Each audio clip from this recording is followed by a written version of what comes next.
I was a freshman. It was the end of the day, and I was tired after PE class. In the locker room, getting out of my PE clothes, I heard a gang of guys headed my way. Were my worst fears turning into reality? In front of me stood a group of adolescent males looking at me as if I were the town's newest circus act. "Are you gay?" one of them asked, their snickering bringing tears to my eyes. I hesitated, but I finally told them I was. One yelled out sexual vulgarities, while the others roared with laughter.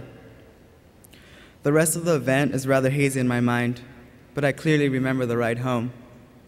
Humiliated and completely ashamed, I fought my tears. I couldn't let my family know what was wrong. When I was finally home, I locked myself in the bathroom, sat down, and cried, reliving the moment hundreds of times in my head.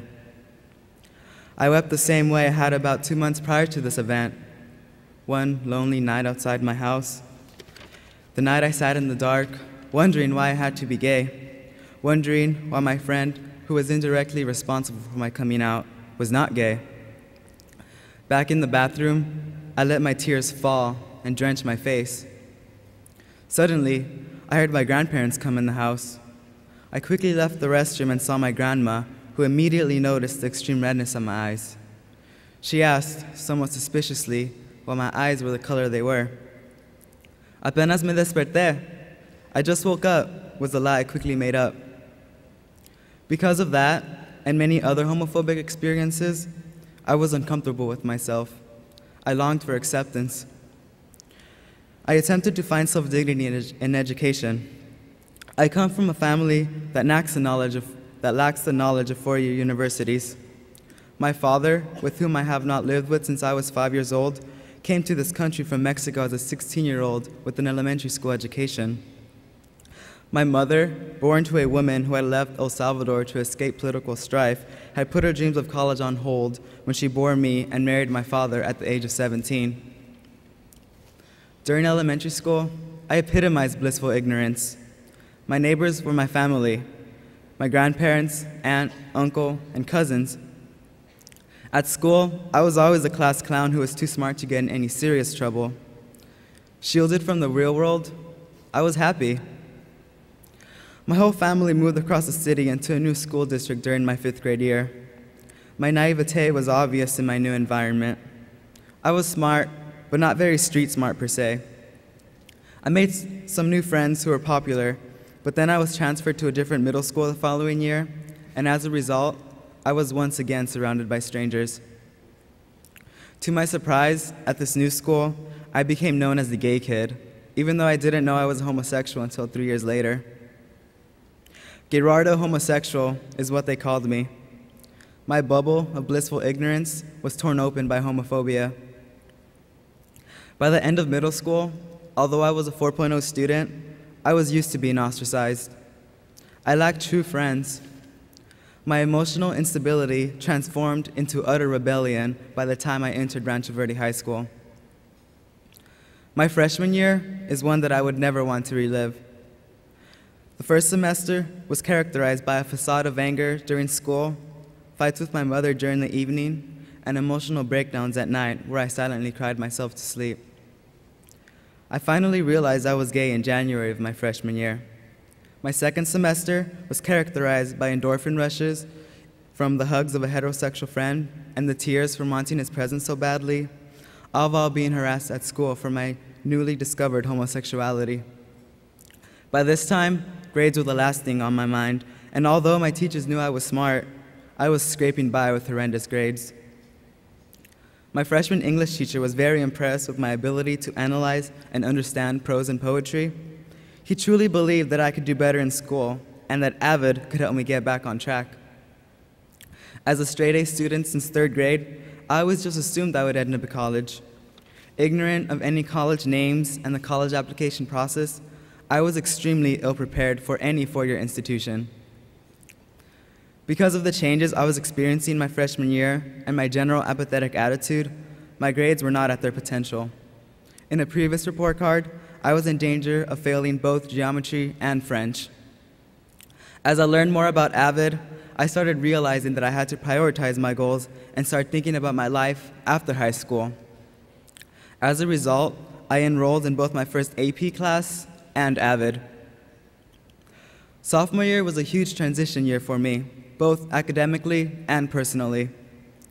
After taking the PSAT that year, I started to receive brochures, letters, and emails from a plethora of universities, what I untrustingly dubbed college spam. I found one brochure that called me like no other, the prospectus for Columbia University. I had never heard of the university, so the next day, I took the brochure to school for approval from my AVID teacher. Have you heard of Columbia University, Mrs. Dewell? Is it a good school? She laughed and said, "Oh yes, it's a very good university. It's very prestigious." What's prestigious? Obviously, my SAT vocabulary needed some work too. That day marked the moment I decided to do all I could to get accepted into Columbia. Exposed to a generally more accepting environment in my AVID and AP classes, I grew more comfortable with my sexuality and myself. I also learned from AVID that I needed more extracurricular activities in my resume to be college competitive. I didn't want to join a club just for the sake of earning community service hours. I wanted to devote my time to something I was truly passionate about. I had heard that there was an emerging gay straight alliance on our club, but it had not taken off yet. In my quest for school-wide acceptance and tolerance of not only me, but also of all homosexuals, I endeavored to form the Gay Straight Alliance. Because of semantic issues with the name, we started the club as respecting individual differences, although that did not stop the club from ignorantly being dubbed the Gay Club. Growing more comfortable with my sexuality, I started to understand the importance of standing my ground with the proposed original name of the club. My senior year marked the first Gay Straight Alliance in the school district.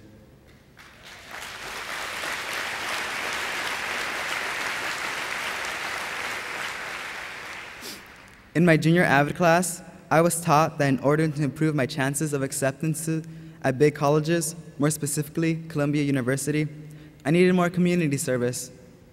That summer, through searching ways to help out the LGBTQ, lesbian, gay, bisexual, transgender, and questioning community, I found PFLAG, the parents, family, and friends of lesbians and gays. My friends and I started to visit the Temecula chapter and help them out with their activities. We soon began going to all their bi-monthly meetings. I am proud to say that my mom was one of the first parents to attend.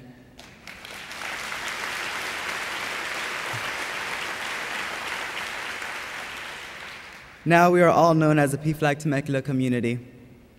It was there that I found the support to fully accept myself as a homosexual by meeting a wealth of LGBTQ people.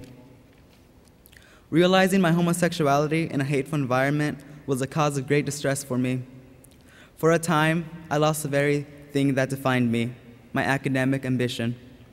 Fortunately, with the help of my AVID peers' acceptance and the rigorous AVID curriculum, I found it again. In 2009, on the 10th of December, I received my letter of acceptance to Columbia University.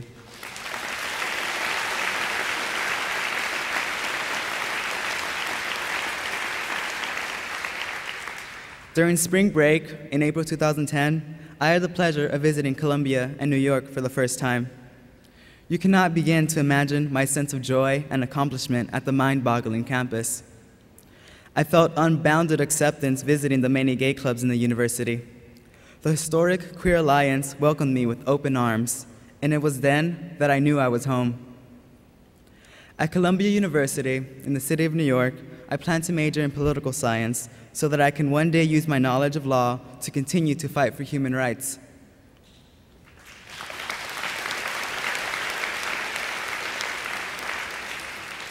Because of AVID's push toward extracurricular activities, I started the Gay Straight Alliance. Because of AVID's push for community service, I found PFLAG. Because of AVID's rigorous classes and the push for challenging oneself, I bravely and successfully took 10 AP courses. And of course, because of AVID's push for reaching and surpassing my academic potential, I graduated with above a 4.0.